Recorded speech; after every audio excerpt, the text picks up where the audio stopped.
ISKCON ಸಂಸ್ಥೆಯನ್ನು ಸ್ಥಾಪಿಸಿದ ಮಹಾನ್ ವೈಷ್ಣವ ಆಚಾರ್ಯರಾದ ಶ್ರೀಲ ಪ್ರಭುಪಾದರ ಕುರಿತಾಗಿ ಈ ದಿನದ ವಿಡಿಯೋದಲ್ಲಿ ಸಂಕ್ಷಿಪ್ತವಾಗಿ ತಿಳಿದುಕೊಳ್ಳೋಣ.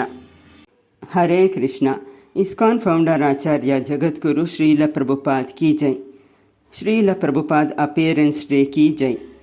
ಶ್ರೀಲ ಪ್ರಭುಪಾದರು ಸೆಪ್ಟೆಂಬರ್ 1, 1896ರಲ್ಲಿ ಕೃಷ್ಣ ಜನ್ಮಾಷ್ಟಮಿಯ ಮರುದಿನ ಕಲ್ಕತ್ತಾದಲ್ಲಿ ಜನಿಸಿದರು. ಅವರ ತಂದೆ ಶ್ರೀಮಾನ್ ಗೌರಮೋಹನ್ ದೇ ಮತ್ತು ತಾಯಿ ಶ್ರೀಮತಿ ರಜನಿ ದೇ ಅವರು ಮಹಾನ್ ವೈಷ್ಣವರಾಗಿದ್ದರು. ಅವರ ಬಾಲ್ಯದ ಹೆಸರು ಅಭಯಚರಣ ಎಂದು. ಅವರು ಬಾಲ್ಯದಿಂದಲೂ ಕೃಷ್ಣ ಭಕ್ತಿಯ ಚಿಹ್ನೆಗಳನ್ನು ಪ್ರದರ್ಶಿಸಿದರು. ಅವರ ತಂದೆಯವರು ವೈಷ್ಣವ ಸನ್ಯಾಸಿಗಳನ್ನು ಮನೆಗೆ ಆಹ್ವಾನಿಸಿ ಅವರನ್ನು ಭಕ್ತಿಯಿಂದ ಸೇವಿಸುತ್ತಿದ್ದರು ಮತ್ತು ತಮ್ಮ ಮಗ ಅಭಯನು ಒಬ್ಬ ಒಳ್ಳೆಯ ವೈಷ್ಣವನಾಗುವಂತೆ ಅವನನ್ನು ಆಶೀರ್ವದಿಸಿ ಎಂದು ಅವರನ್ನು ಪ್ರಾರ್ಥಿಸುತ್ತಿದ್ದರು. ಹೀಗೆ ಬಾಲ್ಯದಿಂದಲೂ ಕೃಷ್ಣ ಭಕ್ತಿಯ ವಾತಾವರಣದಲ್ಲಿ ಬೆಳೆದ ಅವರು ದೊಡ್ಡವರಾದ ಮೇಲೆ ಒಬ್ಬ ಮಹಾನ್ ವೈಷ್ಣವ ಆಚಾರ್ಯರಾದರು. ಅವರು ಕಲ್ಕತ್ತಾದ ಸ್ಕಾಟಿಷ್ ಚರ್ಚ್ ಕಾಲೇಜಿನಲ್ಲಿ ತಮ್ಮ ವಿದ್ಯಾಭ್ಯಾಸವನ್ನು ಮಾಡಿದರು ಮತ್ತು ಅವರು ತಮ್ಮ ಗುರುಗಳಾದ ಶ್ರೀಲ ಭಕ್ತಿ ಸಿದ್ಧಾಂತ ಸರಸ್ವತಿ ಗೋಸ್ವಾಮಿಯವರನ್ನು 1922ರಲ್ಲಿ ಮೊದಲ ಬಾರಿಗೆ ಕಲ್ಕತ್ತಾದಲ್ಲಿ ಸಂಧಿಸಿದರು.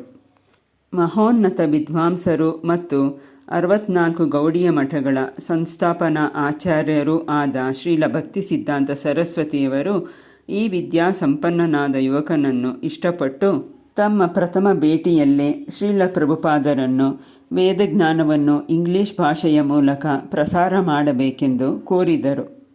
ಶ್ರೀಲ ಪ್ರಭುಪಾದರು ಅವರ ವಿದ್ಯಾರ್ಥಿಯಾದರು ಮತ್ತು 11 ವರ್ಷದ ಬಳಿಕ ವಿಧಿವಿಹಿತವಾಗಿ ದೀಕ್ಷೆಯನ್ನು ಪಡೆದು ಅವರ ಶಿಷ್ಯರಾದರು. ಮುಂದಿನ ವರ್ಷಗಳಲ್ಲಿ ಶ್ರೀಲ ಪ್ರಭುಪಾದರು ಭಗವದ್ಗೀತೆಗೆ ವ್ಯಾಖ್ಯಾನವನ್ನು ಬರೆದರು ಮತ್ತು ಗೌಡಿಯ ಮಠದ ಕಾರ್ಯಗಳಲ್ಲಿ ಸಹಕರಿಸಿದರು. 1944ರಲ್ಲಿ ಅವರು ಪ್ರಾರಂಭಿಸಿದ ಬ್ಯಾಕ್ ಟು ಗಾಡ್ ಹೆಡ್ ಎಂಬ ಇಂಗ್ಲಿಷ್ ಪತ್ರಿಕೆಯು ಈಗಲೂ ಪಾಶ್ಚಾತ್ಯ ರಾಷ್ಟ್ರಗಳಲ್ಲಿರುವ ಅವರ ಶಿಷ್ಯರ ಮೂಲಕ 30ಕ್ಕಿಂತ ಅಧಿಕ ಭಾಷೆಗಳಲ್ಲಿ ಮುಂದುವರಿಯುತ್ತಲಿದೆ. ಶ್ರೀಲ ಪ್ರಭುಪಾದರ ವೇದಾಂತ ಜ್ಞಾನ ಮತ್ತು ಭಕ್ತಿಯನ್ನು ಗುರುತಿಸಿ ಗೌಡಿಯ ವೈಷ್ಣವ ಸಂಘವು 1947ರಲ್ಲಿ ಭಕ್ತಿ ವೇದಾಂತ ಎಂಬ ಬಿರುದನ್ನು ನೀಡಿ ಅವರನ್ನು ಗೌರವಿಸಿತು. ಶ್ರೀಲ ಪ್ರಭುಪಾದರು 1950 ಇಸವಿಯಲ್ಲಿ ತಮ್ಮ 54ನೆಯ ವರ್ಷದಲ್ಲಿ ವೈವಾಹಿಕ ಜೀವನದಿಂದ ನಿವೃತ್ತರಾದರು ಮತ್ತು ತಮ್ಮ ಅಭ್ಯಾಸ ಮತ್ತು ಬರವಣಿಗೆಗಾಗಿ ಹೆಚ್ಚು ಕಾಲವನ್ನು ವಿನಿಯೋಗಿಸಲು ವಾನಪ್ರಸ್ಥಾಶ್ರಮವನ್ನು ಸ್ವೀಕರಿಸಿದರು. ಶ್ರೀಲ ಪ್ರಭುಪಾದರು ಪವಿತ್ರವಾದ ಬೃಂದಾವನ ಧಾಮಕ್ಕೆ ಪ್ರಯಾಣ ಮಾಡಿ ಅಲ್ಲಿನ ಪ್ರಸಿದ್ಧ ರಾಧಾ ದಾಮೋದರ ದೇವಾಲಯದಲ್ಲಿ ನಿರಾಡಂಬರವಾಗಿ ಜೀವನವನ್ನು ಸಾಗಿಸಿದರು. ಅಲ್ಲಿ ಅವರು ಹಲವು ವರ್ಷಗಳ ಕಾಲ ಆಳವಾದ ಅಭ್ಯಾಸ ಮತ್ತು ಬರಹದಲ್ಲಿ ನಿರತರಾಗಿದ್ದು 1956ರಲ್ಲಿ ಸನ್ಯಾಸವನ್ನು ಸ್ವೀಕರಿಸಿದರು. ರಾಧಾ ದಾಮೋದರ ದೇವಾಲಯದಲ್ಲಿ ಶ್ರೀಲ ಪ್ರಭುಪಾದರು ಶ್ರೀಮದ್ಭಾಗವತದ 18,000 ಶ್ಲೋಕಗಳನ್ನು ಭಾಷಾಂತರಿಸುವ ಮತ್ತು ವ್ಯಾಖ್ಯಾನಿಸುವ ಅನೇಕ ಸಂಪುಟಗಳನ್ನು ರಚಿಸುವ ಕಾರ್ಯವನ್ನು ಆರಂಭಿಸಿದರು.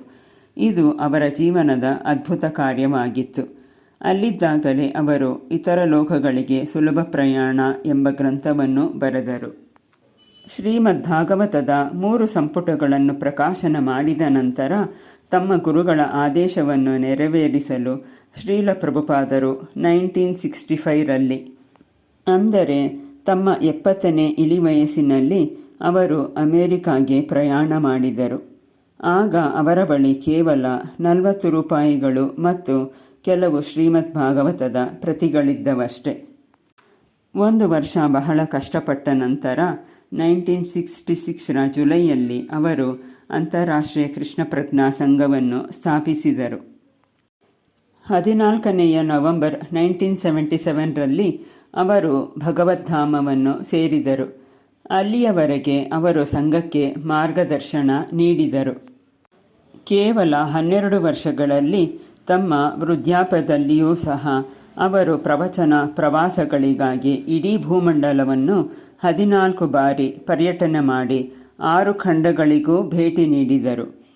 ಮತ್ತು ಅವರು ತಮ್ಮ ಜೀವಿತ ಕಾಲದಲ್ಲಿ ವಿಶ್ವಾದ್ಯಂತ 100ಕ್ಕೂ ಹೆಚ್ಚು ಭವ್ಯವಾದ ಮಂದಿರಗಳನ್ನು ಸ್ಥಾಪಿಸಿದರು ಮತ್ತು ಸಾವಿರಾರು ಜನರನ್ನು ಕೃಷ್ಣ ಭಕ್ತರನ್ನಾಗಿ ಮಾಡಿದರು. ಮತ್ತು ಈಗಲೂ ಸಹ ಇಸ್ಕಾನ್ ಸಂಸ್ಥೆಯು ಇನ್ನೂ ಬೆಳೆಯುತ್ತಿದೆ ಮತ್ತು ಅವರ ದಯೆಯಿಂದ ಸಾವಿರಾರು ಜನರು ಕೃಷ್ಣ ಭಕ್ತರಾಗುತ್ತಿದ್ದಾರೆ ಮತ್ತು ತಮ್ಮ ಮನುಷ್ಯ ಜೀವನವನ್ನು ಸಾರ್ಥಕಪಡಿಸಿಕೊಳ್ಳುತ್ತಿದ್ದಾರೆ. ಇಸ್ಕಾನ್ ಫೌಂಡರ್ ಆಚಾರ್ಯ ಶ್ರೀಲ ಪ್ರಭುಪಾದ್ ಕೀ ಜೈ. ಹರೇ ಕೃಷ್ಣ.